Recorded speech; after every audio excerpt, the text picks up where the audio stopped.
In Chapter 5, we will be going over nutrition and supplements. In this chapter, we will be giving a general overview of these areas, not an in-depth evaluation. As far as nutrition, some general terms that are important to be familiar with are diet, and that's just defined as a person's normal food selection. So it doesn't mean that the person's on a restrictive diet, it just means that's what the person normally eats. Nutrition is a science of nutrients and what they do. Nutrients themselves have three main roles. So role number 1 would be to grow, maintain, and repair body cells. Number 2 is to regulate body processes. And number 3 is to supply energy for cells. Our energy from food is called kilocalories. Sometimes we abbreviate that calories, but technically kcals is a more accurate term. Another thing that's important to be aware of is the fact that proper nutrition can enhance performance. If somebody's on a McDonald's diet, that's not the best nutrition that the individual can be on for their performance. Macronutrients are our larger molecule nutrients. So carbohydrates, protein, and fat are macronutrients. Carbohydrates are abbreviated CHO. Protein is abbreviated PRO, and fat is abbreviated quote unquote fat. Probably the biggest thing to note on this slide, and water is also considered a macronutrient. The biggest thing to note on this slide is that both carbohydrates and protein have the same number of kilocalories per gram, whereas fat has more than double the kilocalories per gram. So if we're talking about overall nutrient value in a specific weight of food, so if we're talking about 8 grams of food, the carbohydrates and the protein are going to have about the same amount of calories for that 8 grams of food. But if that food was primarily fat, then it would have over double the calories. So that's when we're talking about fats, it's important not to eat as a grand total as many as those carbohydrates and protein if you're trying to maintain your body weight. Water has 0 kcals per gram, which is great. We should get about 8 cups a day of water, and that really depends on your body weight and your activity level. So 8 cups is kind of an average. For somebody who's smaller, they might be able to get by with 6 cups and be perfectly well hydrated. For somebody who's larger, like 200 plus pounds, then they probably are going to want more like 10 cups a day, excluding activity. When somebody's active, they're going to need more. Part of the reason why water is so important is because it's our most essential and abundant nutrient in our body. 60% of our body weight is water, so if we're not adequately hydrating, our body processes just don't work as well. The first macronutrient we're going to discuss is carbohydrates. As far as the percentage of kcal intake for carbohydrates, this is the recommendation based on what is recommended in your textbook. Different diets have different recommendations as far as percentage of kcal intake for carbs, protein, and fats, but just be aware that this is a general healthy diet recommendation. Specialty diets will be different, and that's important to be aware of. Not everybody is going to react well to different specialty diets. Some specialty diets are really helpful for weight loss or health and well-being for certain individuals, but these are going to be our averages that we're talking about here. So as far as our carbohydrate intake, at least 55 to 60% of our kcal intake should be from carbohydrates. This is our body's most easily used energy source. So if we're talking about somebody who is trying to maintain or enhance their performance, carbohydrates are super important. If somebody is an athlete who is trying to eat a low-carb diet, they are likely to notice a decrease in their performance. athletes at high levels need carbohydrates. If somebody is restricting their carbohydrates as a part of their diet that they're participating in, and they're not worried about performance, then so be it. But for performance purposes, it's very important to have a readily available energy source. Our simple carbohydrates, we have two different kinds of carbohydrates, simple and complex. And this is referring to how easily the body can use the energy from these carbohydrates. Our simple carbohydrates would be things like that have refined sugars in them. These have less essential vitamins and minerals. So even things like honey and fruit juice are going to be simple carbohydrates.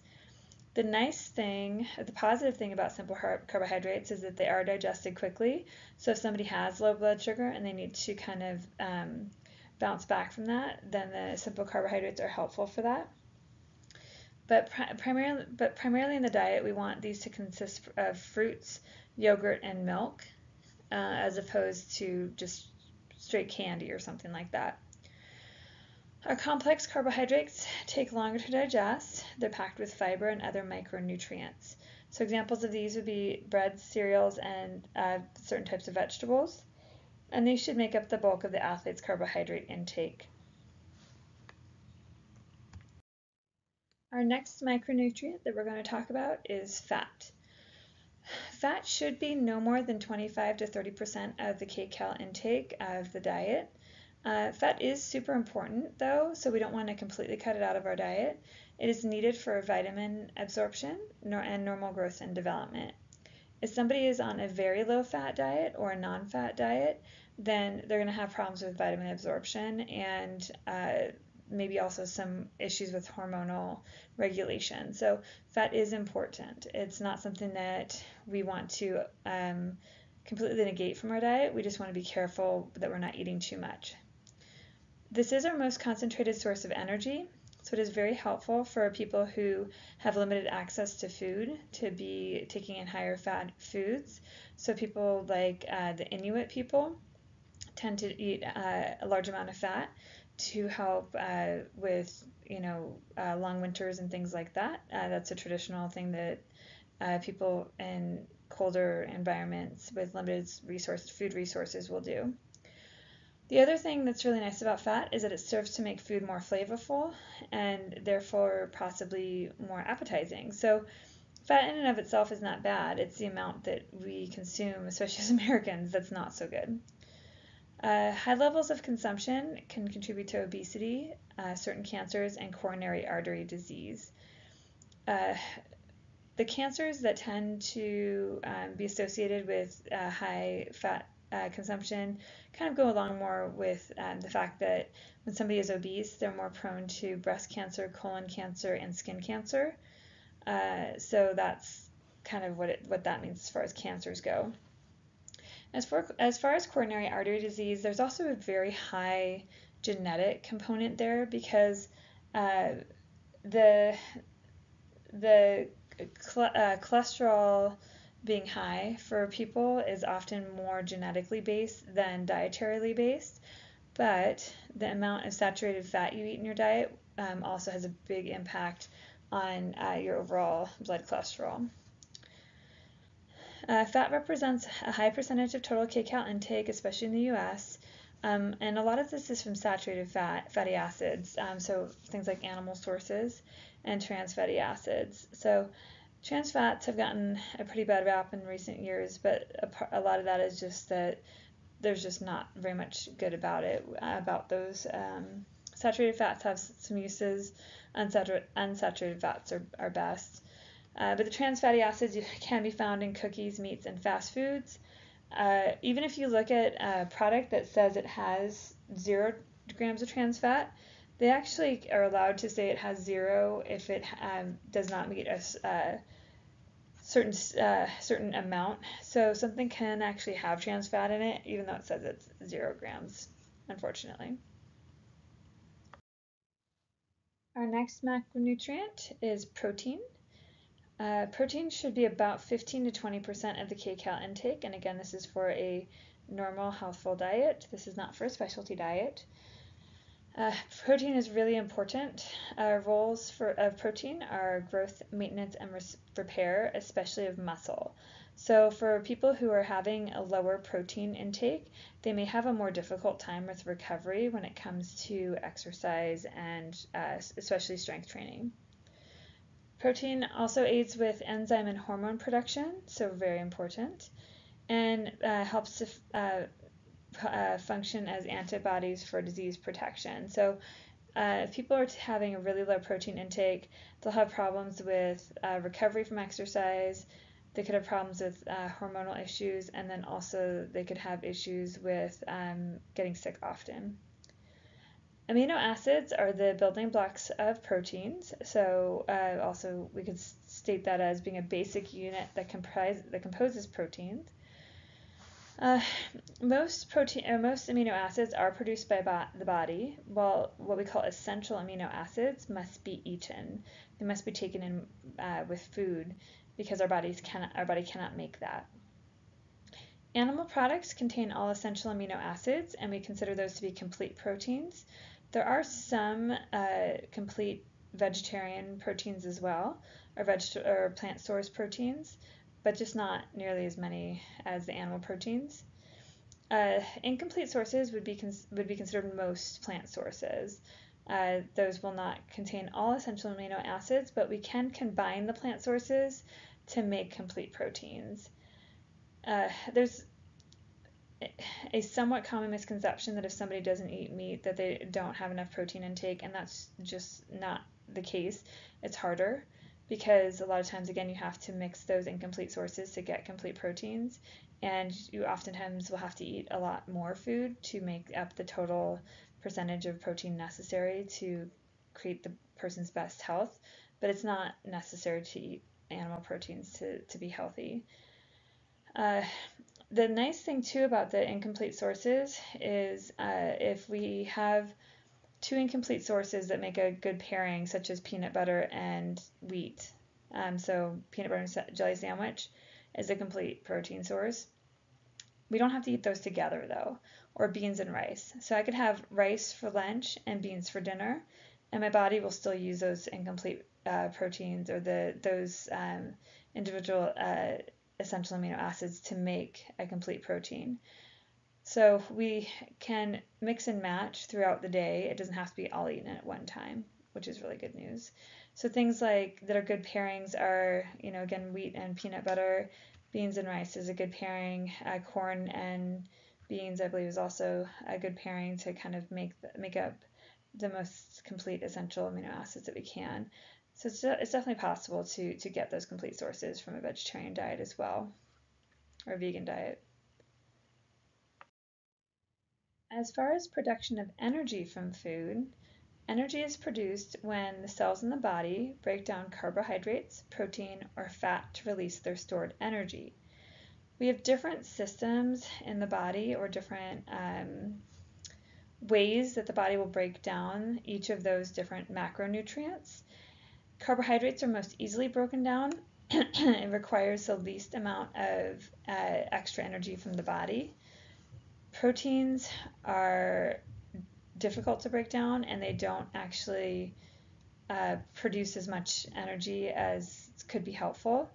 And fat is slightly difficult to break down, but the total output of the amount of energy that comes from the fat is still really good. So protein isn't really helpful for energy, to give the body energy, whereas carbohydrates and fat are more helpful for that. For carbohydrates, that's the major portion of energy for short-term, high-intensity muscular contractions. So things like sprinting or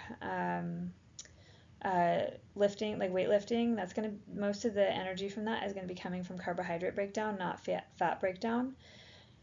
Breaking down fat is going to happen with longer-term activities, like we discussed in the exercise lecture, and the fitness lecture.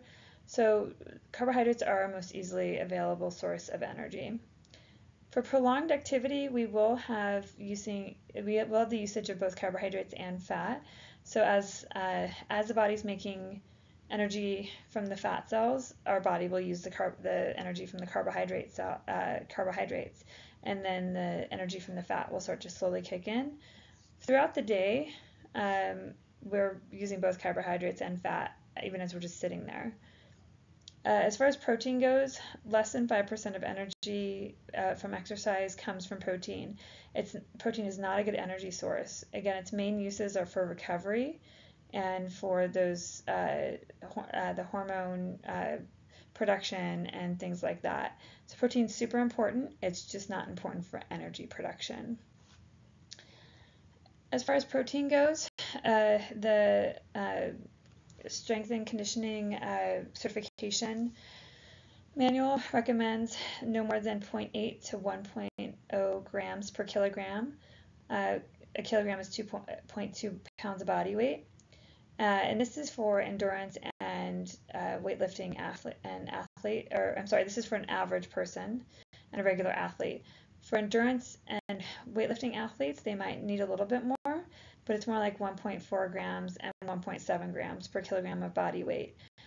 So sometimes people are recommended to take in 1 gram per pound, and that's pretty excessive. Most people will get by with about half of that just fine. And any amount above what is recommended could possibly add on extra body weight because it's extra calories. There are different schools of thought on that, and for my continuing education for strength and conditioning, I've watched lectures from one person who said that they've done studies that eating extra protein doesn't cause extra body weight, but it is extra calories, so there's always that possibility. I haven't heard of many studies that show that, so the vast majority of research out there would probably suggest that you're at a higher risk for gaining weight if you're eating a ton of extra protein. But if that's not your experience in your own body, that's okay. So an example for somebody who is an average person looking to maintain their body weight, who's eating a traditional normal diet, for a 120-pound athlete, then they would need about 54.5 grams per day of protein. So that would be equivalent to about 2 chicken breasts or 1 6-ounce steak. So again, we don't need massive amounts of protein at every meal necessarily. If somebody's going through recovery from something like a marathon or from an injury, they may want a little bit more as well. But this would be for an average day, for an average person who's just doing normal exercise.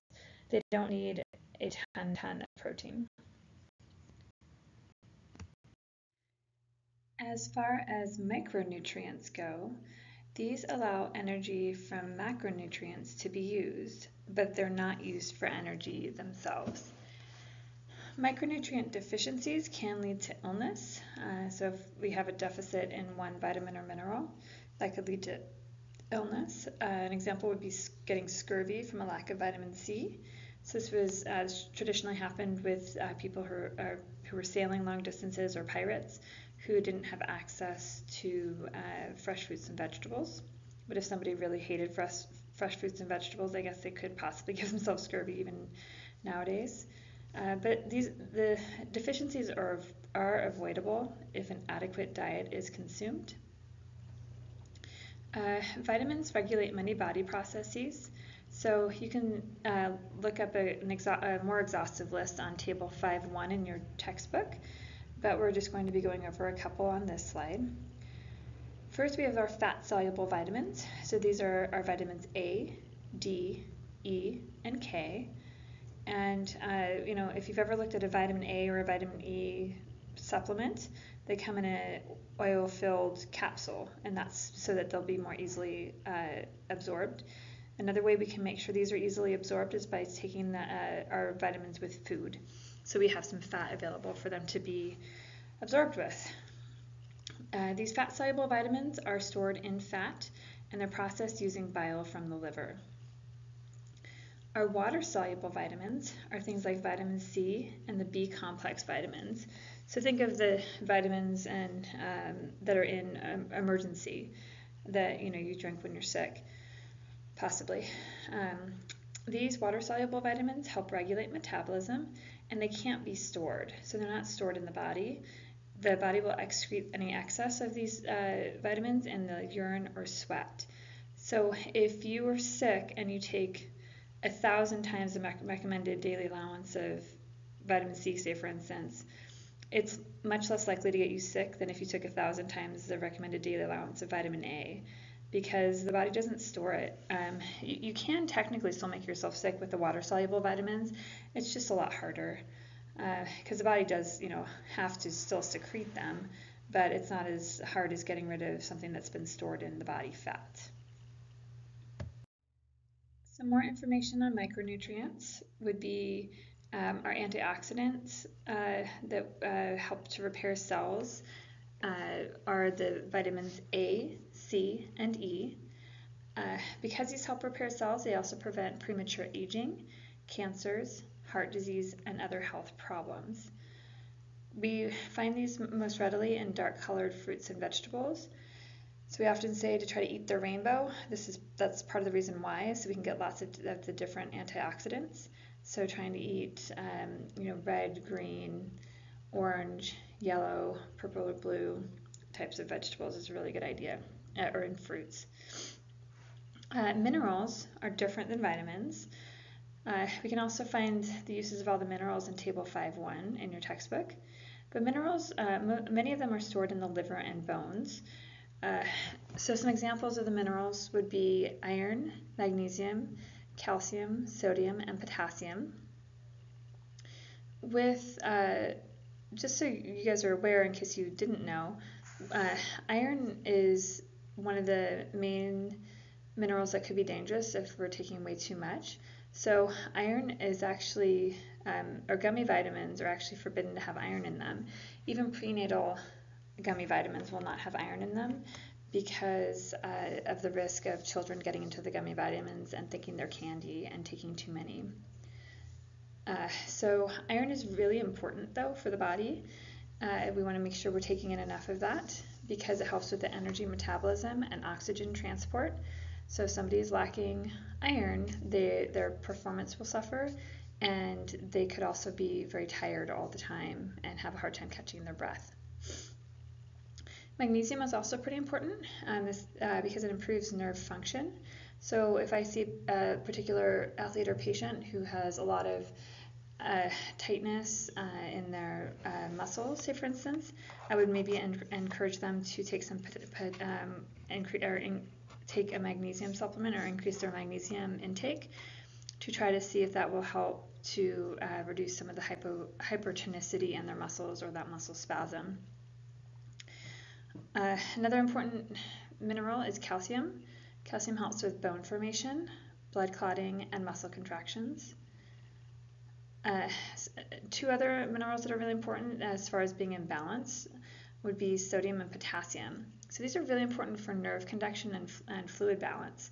So if we have somebody who's a repetitive cramper, we're going to want to make sure that their sodium and potassium are in good balance. Most people take in enough sodium unless for some reason they've restricted that in their diet. So potassium tends to be what we would suggest more. So we would either suggest a supplement, or more likely we would encourage the person to try to eat a banana or potatoes on a daily basis.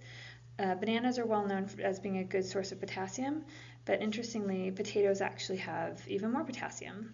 So and that's a white potato. So they actually are healthy in that way, at least, for those of you who don't like potatoes.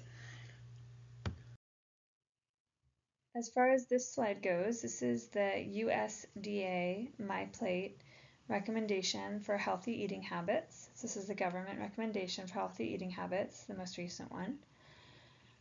This graphic is meant to show what percentage of your plate should be filled with each food group.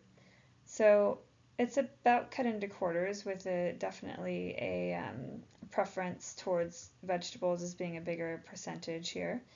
And then dairy on the side, of course. Dairy, I don't believe dairy is a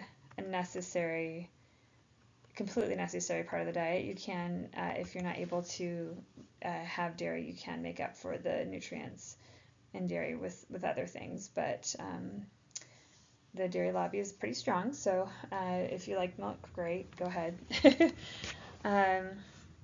Our focus here would be, as far as the fruits and vegetables, that would be kind of at least half of our plate.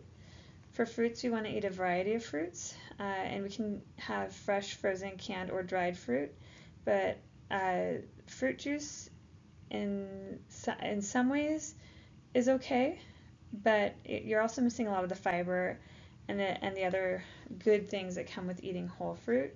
So generally speaking, I trend towards not trying to replace fruits with fruit juice, but you do still get some of the vitamins and things from fruit juice as well. As far as vegetables, we want to vary veggies, so eat many different colors of vegetables, including dark veggies, dark green especially, and orange veggies. And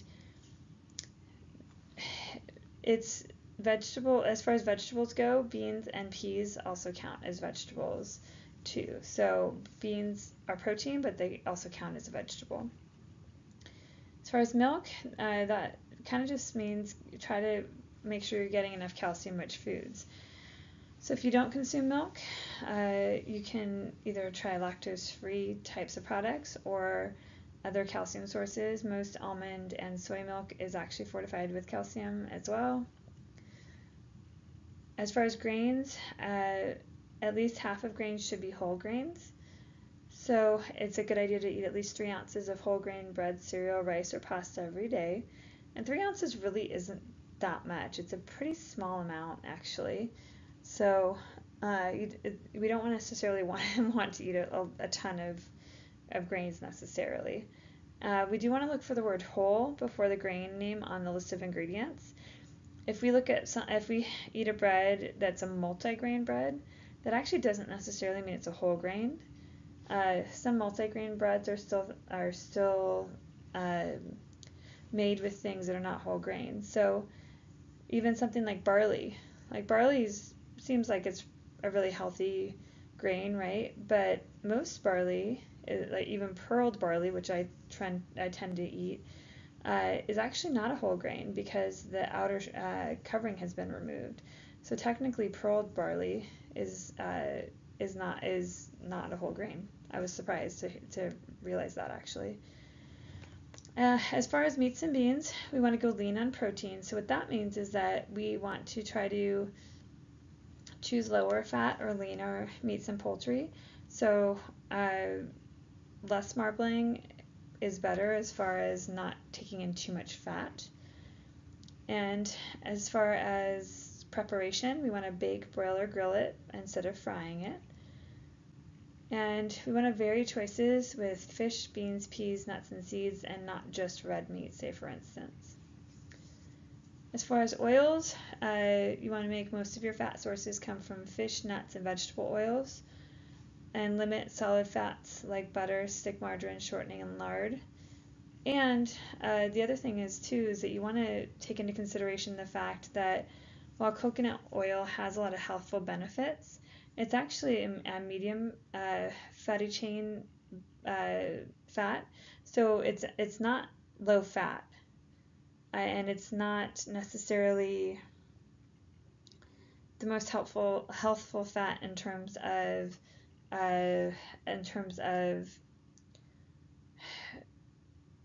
being like contributing to arterial clogging and things like that. There are a lot of good things about coconut oil, but it really shouldn't be used as the only oil you're using. As far as physical activity too, they want to include that in this information as well. We want to find our balance between food and physical activity and trying to be physically active for 30 minutes most days of the week, while children and teenagers should be active for 60 minutes every day or most days of the week. As far as supplements go, if you are working with athletes or clients who have any type of rules governing their intake of supplements, you want to be very aware of those rules prior to recommending any supplements. Providing supplements to athletes or clients may be a violation of law or rules of sport governing bodies, except for nutritionists or doctors. So when I was at the University of Michigan, as athletic trainers, we were not allowed to recommend any protein supplements or nutritional supplements. We could refer our student athletes to the dietitian that we happen to have on staff, which most schools don't. And she would tell them what to take. But even though we knew what her general recommendations were, we couldn't tell the student athletes to take that necessarily, because we didn't want them to be in violation of NCAA rules. Because if they were found in violation of those rules, then they could actually get disqualified from their sport. As far as supplements go in general, vitamin supplements, if you eat an unbalanced diet, these can definitely be beneficial. If somebody has a really great diet, though, larger doses don't necessarily equal better health or performance, so that is something to take into consideration. The other thing with vitamins, too, is that athletes don't need more than normal people, than normally active people. An athlete's not going to necessarily need more vitamin C, say, for instance, than just an average person on the street. As far as minerals go, with certain types of athletes, calcium and iron could be low, like, say, for instance, in vegetarian or vegan athletes, if they are not being very careful with their dietary intake. Or if people have restrictive diets in a lot of different ways. So if they don't take in dairy meats or enriched grains. If somebody is taking in very low amounts of calcium, that could increase the risk of fracture or stress fracture. And low iron can cause anemia, which decreases performance because it decreases our ability to transport and use oxygen in the body. As far as protein supplements go, we need about 1 to 1.5 grams per kilogram or 0.5 to 0.7 grams per pound of body weight of protein total to increase muscle mass. So again, protein supplements aren't necessarily necessary for a lot of people because we're often exceeding these amounts of protein with a normal diet, especially if somebody's following a normal American diet where they're having protein at every meal, especially if they're having meat at more than one meal a day. Oftentimes this is already exceeded. So protein supplements are not generally necessary if somebody's eating good amounts of protein. But again, protein is important. So if somebody is not hitting those goals as far as their daily amounts, then protein supplements might be recommended. As far as creatine supplementation, I have mixed thoughts on this. Creatine is a naturally occurring substance in the body and in the diet. Creatine does help make energy in the cell during exercise, especially with explosive exercise and exercise lasting a very short amount of time, like powerlifting, say, for instance. The thing with creatine that is used during those exercises, like really explosive exercises, our body makes enough of that. People don't have a creatine deficiency that would cause them to not be able to do explosive exercises. Having said that, the interesting thing about creatine supplements is that they can increase strength and performance. So why is that? Because we don't need more creatine, and taking in supplementation doesn't make that energy system better, actually, because we already have what we need. So dumping more into the system doesn't increase the production of the energy that creatine supplies. But probably the main reason that it increases strength and performance is because when you take creatine supplements, your body will hold on to more water in the cell, in the muscle cells, so the muscles can look bigger. So that's one reason why people look like they have muscle gain with creatine supplements. But that water intake, one theory is that the water intake into the muscle cell actually creates a better spacing for the myosin and actin cross bridges within the muscle. So we talked about that a little bit in the fitness lecture. about having an optimal spacing to create an optimal contraction.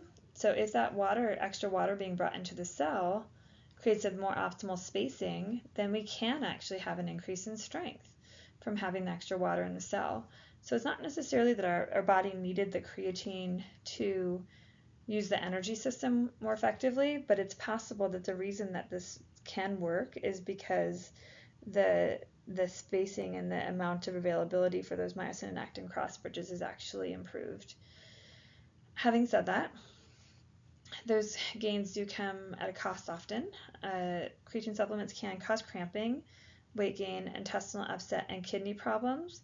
That cramping, weight gain, and the kidney problems is probably primarily because of the water imbalance that they can cause, because that water getting pulled into the cell can cause water imbalances throughout the body.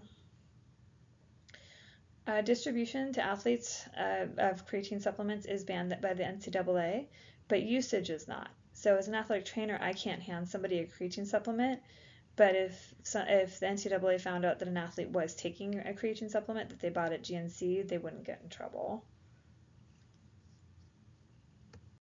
As far as caffeine and alcohol, consumption of either of these can cause a positive drug test depending on what level the individual is competing at. So as far as the USOC, or the US Olympic Committee,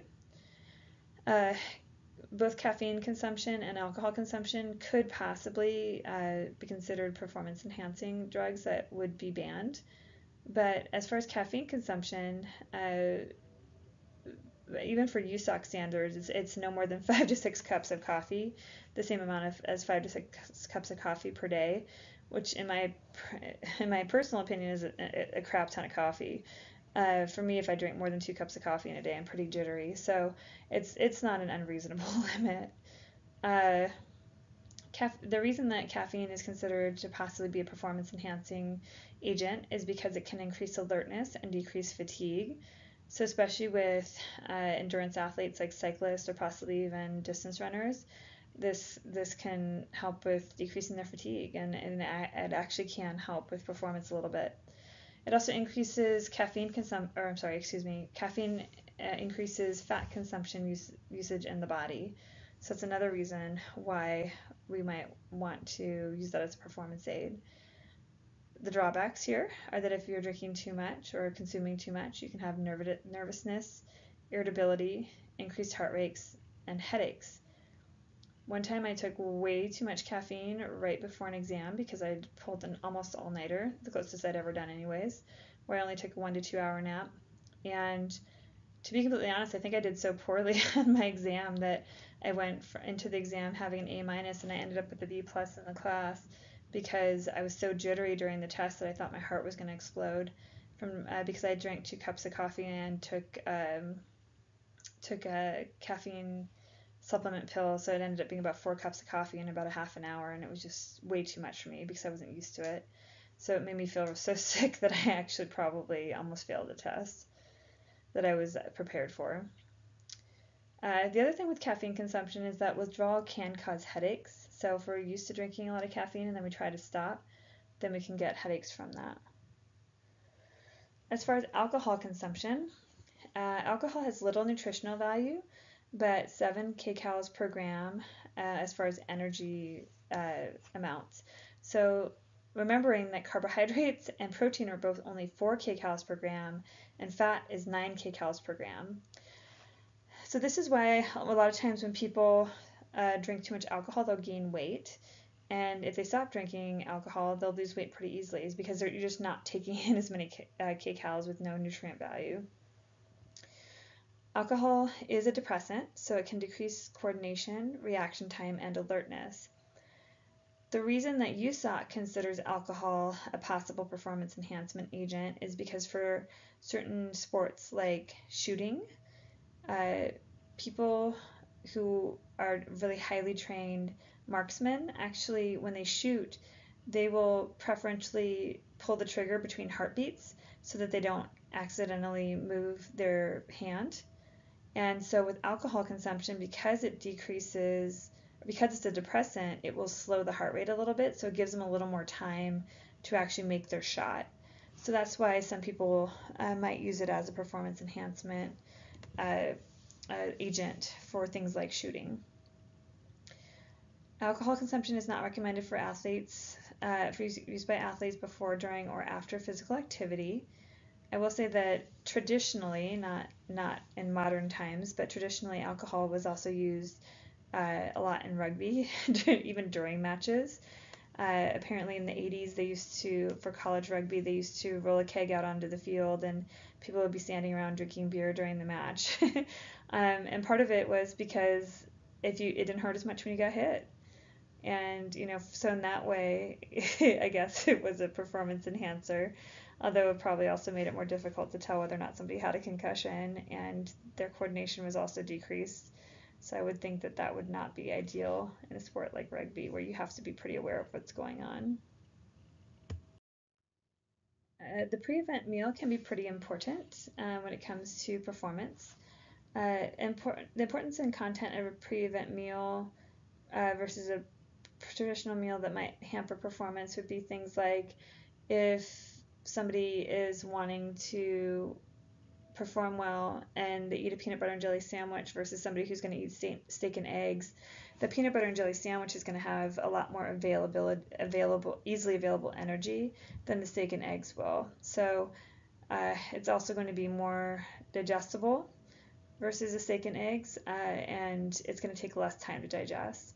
So, eating what the person eats before they perform in a event can make a big difference. I've definitely had people who have reported gastric distress to me after eating something that they kind of knew they shouldn't have right before they went out to play.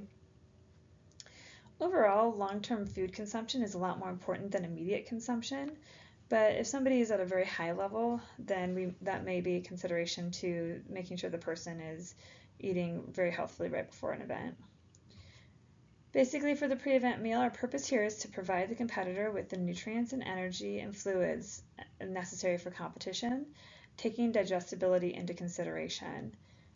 I cannot tell you how many times I've talked to a high school athlete who's having a problem during a game, and when I ask them what they've had to eat that day, it's either nothing, because I didn't want to upset my stomach while I was playing, or the answer might be something like chili fries. And I'm just blown away by the fact that people think that they're going to feel good competing in an event after eating nothing or chili fries. So something to take into consideration when we're talking about what somebody's going to eat prior to competition. We want to consider that a meal that's primarily carbohydrates will clear the stomach in 2 to 3 hours.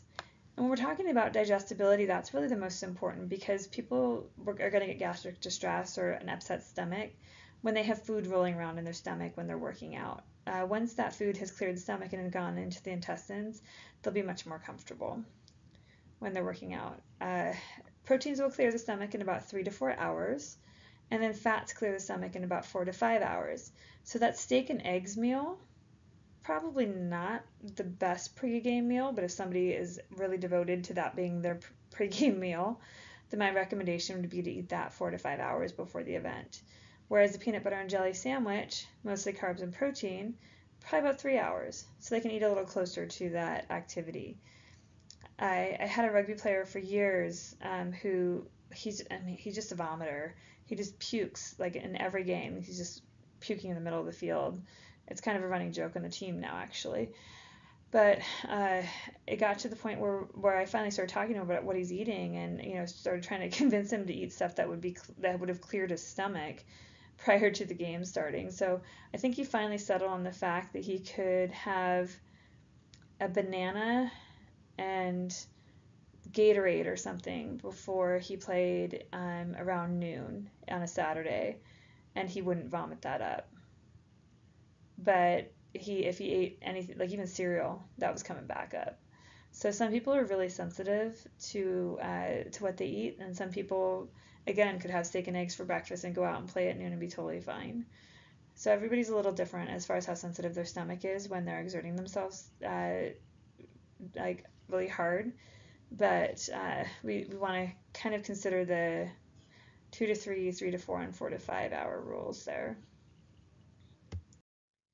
As far as bad diets for athletes, number one would be people who are just eating fast food. That is not an ideal diet for an athlete. There's just not enough nutrition there to help sustain them. Unfortunately, this is often the meal of choice while traveling because it's what's easily available. The biggest thing with fast food is the amount of fat because about 40 to 50% of the kcals in a lot of fast food meals is fat, plus the amount of salt and sugar. If any of you have seen Super Size Me, the movie, they talked about the different menu items at McDonald's, and pretty much everything has sugar in it. Everything, like even the fries have sugar in them, even the meat has sugar in it. So that's part of why it's so addictive, probably. Many restaurants do offer new healthier options, and they're supposed to have nutritional information posted. Some of my favorites, as far as healthy things like salads and things like that, are actually Chick-fil-A and Wendy's. They have some very good salads at both of those. I tend to make my salad at Chick-fil-A not as healthy since I don't get grilled chicken, I get crispy chicken. But at least there's a lot of fruits and veggies in the salad I like. But you can find healthy options or healthier options at every restaurant. Low carb diets. So I'm going to say low carb diets are bad for athletes. I'm not saying low carb diets are bad for everybody. What I'm saying, the reason I'm saying this is because the goal of a low carb diet is to burn fat preferentially instead of carbohydrates. What happens with this is that you now no longer have your most easily available energy source. So can that help you lose body fat percentage? Sure. Will that help your performance? No, because you don't have the easily available energy that you need to perform at your best with explosive type activities or shorter sprinting type activities. I've had student athletes go on a low carb diet right before double days and end up having to quit the team because their performance was suffering so bad. So again, I'm not saying low carb diets are bad. My husband recently lost 40 pounds on the paleo diet. He is not an athlete. He needs to lose the weight. He looks outstanding and he's feeling better and he's feeling healthier, but he's not an athlete. If he was trying to lose weight in that fashion while maintaining performance in an athletic endeavor, he wouldn't be able to do it. There are numerous versions of low carb diets, and again, most replace carbohydrate intake with protein and or fat. The goal is to burn fat instead of carbohydrates. They can work, oftentimes they do work, but a lot of times it's because you're not eating as many calories. It's not necessarily because carbohydrates are bad as a group of food necessarily. The other reason that things like, I believe that the paleo diet, at least, I don't know as much about the other diets, the main thing about paleo is that you're eating just a crap ton of vegetables too, in addition to meat. So the vegetable intake in and of itself is much healthier than at least how my husband was eating prior to starting paleo. Low carb diets can be dangerous in a way. Traditionally, before low carb diets became popular, being in ketoacidosis was a hospitalizable event. Now, being in ketoacidosis means that you're being successful on your keto diet. So it's kind of an interesting mind frame shift. But again, low carb diets are not good for performance when we're talking about being at a high level of athletic performance. If what you want to do is lose weight, fine. If you want to be healthy as far as immunological conditions that you have that are well controlled by doing a low carb diet, fine, or a no carb diet, fine, but it's just not a good diet for an athlete to be keeping their performance high with. As far as body composition, we have a couple different ways that we might talk about body composition. BMI, or body mass index, is often grouped into body comp, but technically it is not an accurate way to talk about somebody's actual body composition. All it tells us is the person's comparison of their height to their weight. It doesn't tell us how fat they are or how much muscle mass they have. However, it's very, very easy and quick to measure, so we'll often use this as a screening tool more than anything. Our healthy range for BMI is 18.5 to 24.9. Over 25 is overweight. Over 30 is considered obese. I don't have it here on the slide, but over 35 is considered morbidly obese. So the higher we get here, the more health complications could be associated with that higher number. So this number was created by insurance companies to try to easily screen people who may be more expensive for them. Having said that, my husband's normal BMI is around 25. Even at his very healthy weight, where he just lost 40 pounds, he is just under 25. He's got pretty muscular legs, and so his weight tends to trend higher. My BMI right now is pretty healthful. It's like in the 22 to 23 range maybe, or kind of mid-range for that healthful BMI. And I could be healthier. I could be more muscular. If I was more muscular, I'd probably be healthier. As far as for athletes and muscular people, health and performance could be better indicators than that actual static number. As far as athletes go, we're going to be a little bit more concerned with people in the lower range. So if somebody has a BMI lower than 18.5, we're going to also want to screen them to make sure that they don't have concerns as far as disordered eating patterns. Some people are just low. I've had some very tiny little girls in class who were under 18.5, and I'm pretty sure they didn't have any problems with disordered eating. They were just tiny. As far as true body composition, what we mean by that is the relationship between fat and lean body tissue. So with the body composition, if we're doing body fat testing, what we're actually measuring is what the non-fat or lean tissue or lean body weight is, and then from that we're extrapolating what their body fat percentage actually is. So we figure out what the weight of the bone, muscle, tendon, and connective tissue is, and then we determine from that and their overall body weight what the actual percentage of their body fat is. Our averages here for females is going to be 20 to 25% body fat, which seems kind of high if we look at the fact that men are 12 to 15% body fat. But women are meant to be higher because we need that body fat for our hormone regulation. We also have things like breasts and more body fat deposits on our body to help with maintaining those hormone levels that are really important. Unhealthy levels of body fat percentage would be less than 3% in males and less than 12% in women. If people are below that, they're likely to have some hormone dysregulation or some problems with their overall general health.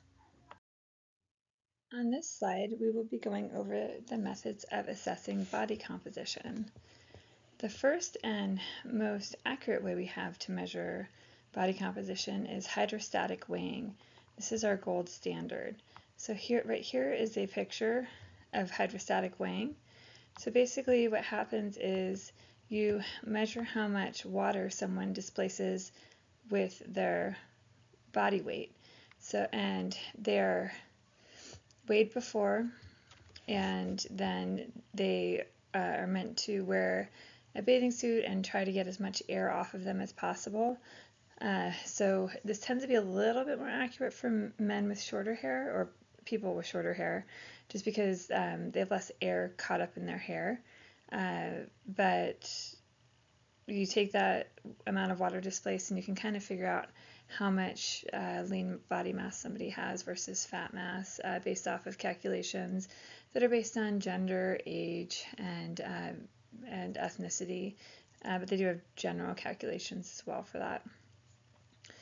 Another method of that's not widely available. I've done it primarily at the universities I've gone to. Something that's a lot more readily available is bioelectric impedance. So right here is a handheld bioelectric impedance tool, and this is the exact one that they have in the that they used to have, at least in the fitness center here at Miramar College. But basically what you do is you wrap your hands around these two handles, and then you push a button to start, or you hold it out, you hold it out at shoulder level, and you push a button to start, and then the machine runs a very small electric current through your body, and that electric current passes more easily through certain kinds of body tissue. So it can help to figure out how much, again, fat mass you have versus lean body mass. The main drawback with bioelectric impedance is that it's very sensitive to your hydration status. So if you're underhydrated, then it's going to read your body fatness as wrong. But it's it is a very convenient tool. It's just not as accurate as something like hydrostatic weighing. Skin folds can also be more accurate than bioelectrical impedance if this tester is skilled. Basically, the skin folds use calipers like this to measure the millimeters of a skin fold in certain areas of the body. And we have calculations to base that off of. But basically, skin folds are based on the fact that 50% of the body fat is under the skin. And we're going to, just with like with the other types of body composition, we're going to measure the lean body weight versus fat weight. And again, lean tissues are muscles, tendons, bones, and connective tissue. And again, it's the skin fold testing is a relatively low accuracy when compared to the gold standard of hydrostatic weighing, but it's easy to learn and use. And if somebody's skilled at this, it could be way more accurate actually than bioelectrical impedance, depending on hydration status there. So none of these are absolutely perfect. The hydrostatic weighing is the most perfect. It's also the most expensive and hardest to come by. But I would personally, because I'm pretty skilled at it, choose skin folds next and then bioelectric impedance next. But if somebody's not skilled at using skin folds, bioelectric impedance would be probably a better choice.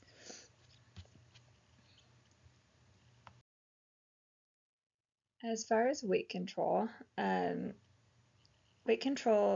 a concept is relatively easy. In reality, it's a lot harder. But basically for weight control, our caloric balance, so our equilibrium weight, is determined by our calories consumed minus calories expended. So this one is how much we take in, and this is how much we put out.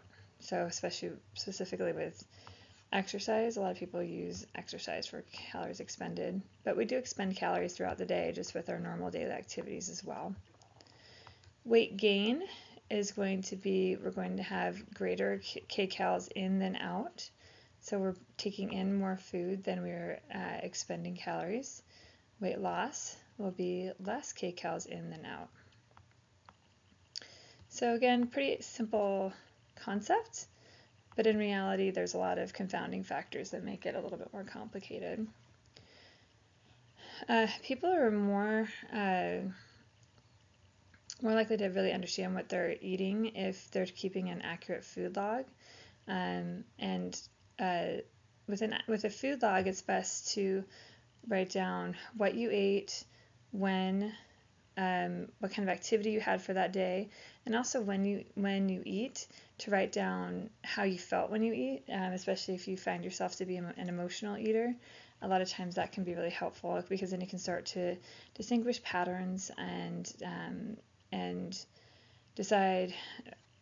make other decisions other than eating. When you're feeling stressed, you can go for a walk or call a friend or something else like that. So the dietitians I've worked with in the past have always had people log how they were feeling when they ate. Calories can be expended by basal metabolism, so that's our kcals expended at rest. So for basal metabolism, it literally means when you're just laying in bed, not doing anything. For calories can also be expended by work. So work is an activity that requires more energy than sleeping. So even if you're just sitting there at your desk, that's technically work. I mean, it's not a lot of work, but it's calories expended. So our basal metabolism is actually a fairly low number of calories, but our actual caloric needs for the day are based off of normal general activities, and then we start to add in any sport or recreational activities. College athletes generally consume about 2,000 to 7,000 kcals per day. That actually can go a lot higher for people who are training for triathlons, especially like Ironman triathlons. People who are training for Ironmans are crazy. I mean, a lot of times the people that I know that have trained for Ironmans usually actually keep snacks next to their bed because they'll wake up in the middle of the night hungry, and it's just easier to have food already there so they can eat real quick and go back to sleep. So certain activities are going to require even more than that. But the 7,000 calories would either be maybe like a 300-pound, football player, or somebody who's doing a lot of endurance training, probably. We have a couple different methods of weight loss that we'll discuss. Nothing really in depth, but basically our two main ones are using diet and exercise. So diet would be kcal restriction only, and that can lead to muscle loss because if we're only doing kcal restriction, our body will look for the calories elsewhere, and so sometimes it will take either protein out of the muscle cells to try to make energy. Our lowest intake for kcal restriction should be 1,000 kcals for women, or 1,000 to 1,200 kcals for women, and 1,200 to 1,400 kcals for men. I did have an acquaintance who was morbidly obese, whose doctor put her on an even more restrictive diet than that, but he was monitoring her, and it wasn't for a very long time. But if somebody's eating less than that, they really should be monitored by their physician. Part of the reason why we like adding exercise along with diet is because exercise can increase fat loss and muscle mass, which can then increase metabolism. So if we're making sure that we're exercising in addition to controlling kcal intake, then we should be able to stave off the muscle mass decrease. The key is moderation. So we want to combo healthy eating and exercise. We want both. The main thing if people just exercise that tends to happen is that our bodies like to be in equilibrium. Our bodies like to be kind of where we are. They like to be static. So if we're exercising and not paying attention to what we eat, our bodies tend to want to eat more. And so that's why exercise in and of itself doesn't work as well as paying attention to what you're eating or dieting and exercising. Either way, we need a negative energy balance if we're going to try to lose weight. So we need to be expending more calories than we're taking in.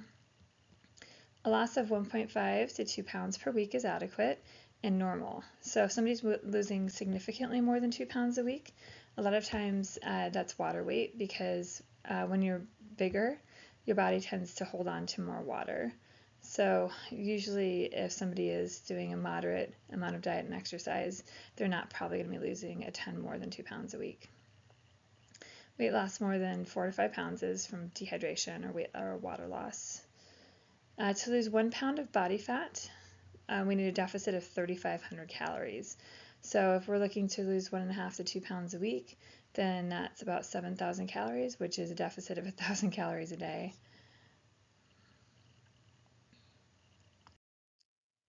So as far as methods of weight gain, if somebody is trying to gain weight, the goal is to increase the lean body mass, not fat mass. So we're not just going to start going to McDonald's all the time.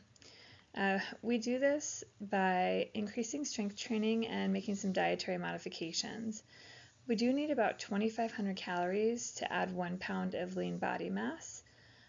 So again, that's different than the weight loss. So for weight loss, we need to decrease our kcal intake by 3,500 calories. So it takes less calories to add lean body mass than it does to lose body fat. So at 2,500 calories of an increase, that means we're increasing somewhere between 500 and 1,000 kcals per day. And again, this needs to be healthy food, not junk food, so that's where things can get a little bit challenging, especially if somebody has any type of dietary restrictions. And doing a 1 to 2 pound per week weight gain is appropriate for increasing that lean body mass. As far as disordered eating patterns, it is really important to be aware of these things. It is not important to be able to accurately diagnose that somebody has an eating disorder. That's why we talk about disordered eating patterns, because only psychologists can diagnose an eating disorder. What we can say as clinicians or as a personal trainer, you could say, like, I've noticed that you have, what I would consider a disordered eating pattern, like your eating patterns aren't normal. You wouldn't be like, oh man, you've got an eating disorder, you must be anorexic, because you don't know that. And so we'll go over the 3 main disordered eating patterns. But to start off with, I think it's just important to be aware of the fact that 1 out of 200 girls ages 12 through 18 will develop disordered eating at some point in their life, which is about 1 to 2% of the population. And that's just girls. Boys and men can have this too. Early intervention is really important, and empathy is really the most important. People who have disordered eating patterns don't necessarily want to do that, to do these things to their body. What they want is control. They want, in some way, they're feeling out of control of their life, and this is how they're choosing to express that need for control. So it's not that if you tell somebody who's not eating, just eat in front of you, but then they'll go figure out a way to get rid of those calories. So understanding where the person's coming from is a lot more important than getting them to actually eat, unless they're about to die because they're starving completely to death. Really, psychological counseling is a key to recovery. Telling somebody to eat is not going to change the issue. The person needs to find control in another place in their life. People with disordered eating patterns have to recognize the problem, accept the benefits of treatment, and want help for treatment to work, which gets pretty sticky because especially for people who are at the point of making themselves so sick that they could die, they still could be pretty committed to the fact that they're going to control this part of their life. So sometimes people who end up in treatment centers and stuff don't necessarily want help, and so that makes it really difficult for the people trying to treat them and for them to get better. So we are going to talk about some of these disordered eating patterns separately, but it's important to note that most people with disordered eating patterns or who do have eating disorders don't commit to just one and not do the others. So somebody who's bulimic may also display anorexic tendencies at other times. It just kind of depends on what's working best for them at that moment. However, people with disordered eating patterns tend to have their favorite ways of purging or restricting. So, but I think that it's important to know that just because we say somebody's bulimic doesn't mean that they only participate in bulimic type activities. They could also practice anorexia at certain times or anorexia athletica, which we'll also talk about later. With bulimia, usually this occurs in females, teens to middle age. And what people who have bulimia will do is they'll go through periods of starvation and then binging and then purging. So they won't eat for a little while and then they'll binge. So in McDonald's, and they'll order three Big Macs, 2 Filet-O-Fish, and 4 fries, and they'll order 4 drinks. So it seems like they're not just going to eat it all themselves. Then they'll go sit in their car in a parking lot and eat as much of that as they can until they feel sick, and then they'll vomit. People tend to purge. People with bulimia tend to purge by vomiting, fasting, and using laxatives or diuretics, just any way that they can to get some weight off. We do talk about there being certain characteristics with people who express bulimia versus people who tend to be more committed to anorexia. But generally speaking, people with disordered eating patterns tend to be somewhat perfectionists. With bulimia, they may be obedient, over-compliant, highly motivated, successful academically, well-liked, and a good athlete. People or certain sports tend to kind of propagate this, like gymnastics, track, and dance. So these are sports where being a certain weight is really important. We did have a track coach in college tell literally every girl on the team, except for maybe my roommate who was a size 2 and weighed 100 pounds, that if they lost some weight, that they would run faster. So she was kind of not very intelligent when it came to eating disorders. In fact, she may have given a couple people an eating disorder. But, you know, there's a lot of things that go into that. Sometimes male gymnasts and wrestlers can participate in bulimia. The interesting thing about bulimia is that oftentimes people who are bulimic are actually an average body weight. They're just using this behavior to control their body weight. Binging and purging is dangerous because it can result in stomach rupture, heart arrhythmias because of the rapid change in body fluid mechanics, and also liver dysfunction. So this is dangerous. Next, we'll talk about anorexia nervosa. So people who are displaying anorexic tendencies tend to have very restrictive eating patterns. So an example here, it's not that they don't eat. Anorexics do eat, but they're just extremely particular about what they're going to eat. So an example here would be a snack of, they would have 2 grapes, and they might make a big ceremony out of eating those 2 grapes. So they may cut them into 4 pieces and then eat the pieces one at a time or something like that. I have a girlfriend who definitely has some disordered eating patterns, and one time we were going to an event and they were going to have breakfast there, but she insisted on having her bagels, even though she knew there would be bagels there, because her bagels were a lot less calories, and they were, you know, only 200 calories instead of 5,000 or whatever the other bagels were. I don't know, they were really huge. But instead of eating part of another bagel, she had to have her bagels. So she was very restrictive with what she would eat. People who are anorexic may also have an obsessive concern about weight gain, even though they're already too thin. So while somebody who's bulimic may be average weight, people who are anorexic, generally speaking, will tend towards being obviously too thin. These are mostly females. Most of the time, the patterns start as a teen or a preteen, and the patterns that these people are showing can be life-threatening.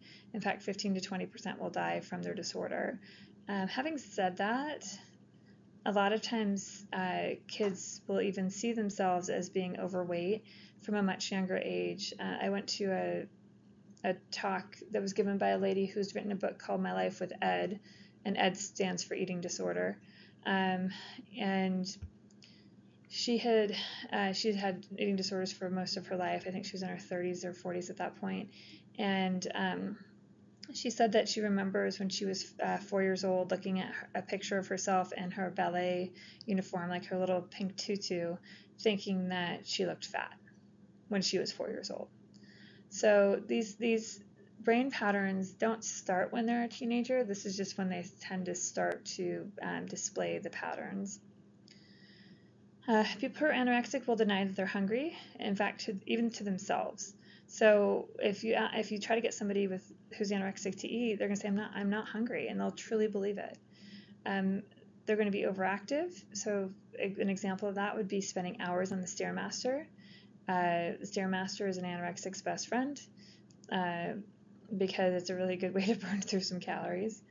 The other thing about anorexia is that it's highly secretive. So people who are anorexic, if you try to, confront them and say, hey, it looks like I'm concerned about, the fact that you've been losing weight or you don't look like you're eating very much, they're going to hide it, they're going to deny it, and they're going to do exactly what they want to do unless you're really close to them. People, in my experience, when I've had to do eating disorder interventions or disordered eating pattern interventions with athletes, the individuals who were bulimic were a little bit more forthcoming. I think it's only been a couple of people that I've actually met with who were anorexic who I was very close with, and they did open up to me. But I had another girl who was clearly losing weight. Her weights were going down in the gym, and she just kept, and her body BMI was really low, and she just kept saying, my whole family's thin, I'm totally fine, there's nothing wrong, I don't know why my weights are lower. And she just would never admit to the fact that there was a problem. Anorexia athletica is actually a kind of interesting disordered eating pattern. This is specific to athletes or people who are very active. This is similar to anorexia, but instead of doing starvation to decrease their kcal balance, they're going to use exercise. My girlfriend that was weird about the bagels, she's also another athletic trainer. I talked to her about her in another lecture. She ran until she had 8 stress fractures in an area about 4 inches long in her shin, because I think she was displaying signs of anorexia athletica. Now she doesn't run as much, but she's a triathlete. So she has a known history of disordered eating patterns. I don't know if she recognizes that she has anorexia athletica, but she's definitely significantly thinner now than when we were in college. She used to be probably somewhere between a size 14 to a size 18 when we were in college, and now she's a size 4 to 6 because of working out a lot and also being restrictive with her eating patterns as well, slightly. Signs of anorexia athletica are a disturbed body image, weight loss of greater than 5% of the body weight, gastrointestinal complaints. So this particular girl, her stomach always is bothering her. A person could have primary amenorrhea, so they could have lost their period, so they won't be having a period anymore. They could have menstrual dysfunction, and they'll have an absence of a medical illness to explain that weight loss. They'll have a fear of becoming obese, and they'll binge and purge by exercising. So they'll go out and eat, an ice cream cone, and then they'll feel like they have to go running. And that's not necessarily super unusual when it comes to people who are trying to maintain a healthy weight balance, but it's more obsessive. Like they have to work out. It's not like they have a choice. It's not like, oh wow, I should probably go for a run now. It's like they don't have a choice. Again, they'll do compulsive eating and then calorie restriction as well. So not necessarily that they will only have 2 grapes for a snack, but they're going to be compulsive about what they'll eat, or they'll be careful with what they'll eat.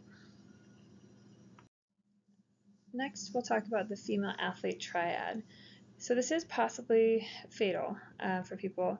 What we'll see somebody who has disordered eating patterns, then they'll have amenorrhea, so they'll lose their period, and they lose their period because they have a severe fluctuation in their hormone balance. So that severe fluctuation can also cause them to go into osteoporosis or a severe bone loss. And that's our triad. So that's a triangle that people will go through. And we don't know how common each of these symptoms are. So we don't know how many people who have a disordered eating pattern are actually going to cause osteoporosis. But an athlete may not have all 3 of these conditions. So they could get disordered eating and then amenorrhea and then not have bone loss. That's also possible. Eating disorders can be as high as 62% in some sports, especially in those sports where being smaller is considered more desirable. And amenorrhea may be as high as 60%. So sometimes people who are normal weight, who are extremely active, can lose their period as well. That's actually not, like people or women who are competing at an international level, say for instance, it's not super uncommon for them to lose their period actually. Because they're so active and their body fat is so low. Again, our major risk here is bone loss. That's our major concern because long term, we want to make sure we're maintaining our bone density, especially with younger individuals. But also on top of that, we're risking the person getting stress fractures if they're having bone loss. So if somebody has this female athlete triad and they are amenorrheic and they're showing any signs of osteopenia, which is slight weakening of the bones or osteoporosis, then they're going to have to go on hormone replacement to replace that bone loss, because that's the main way that we're going to keep them from developing things like stress fractures or long-term issues with the osteoporosis. And last but not least, with our nutrition lecture, this is actually a slide that I had included into the lecture based off of a request from a previous student. This is called muscle dysmorphia. So I'm not going to ask you guys any questions on the exam about this, but it's kind of it's something that can happen, especially with people who are working out a lot. Muscle dysmorphia is also known as reverse anorexia or bigorexia.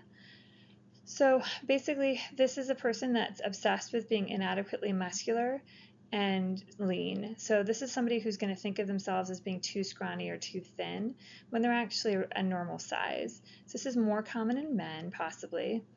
This would be somebody who would be like a gym rat. Like they're going to spend a really long time at the gym every day, or they're going to spend a ton of money on supplements.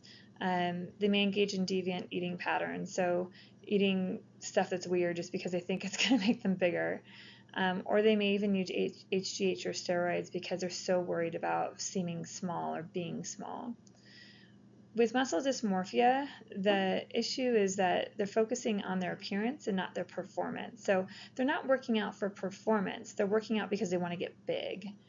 And it's not just vanity. The person has an obsessive thought about their appearance, so it's a disordered thought process. It's not that the person's just like, oh yeah, I want to get yoked. There's a difference between that and somebody who's like, I'm way too thin, even when they're actually like an average size. If that makes sense. So this is somebody who is having disordered thought processes about how they look, which is what makes it kind of fall into a disordered eating pattern type of mentality. And again, this is more common in men than in women. And that is the end of our nutrition lecture.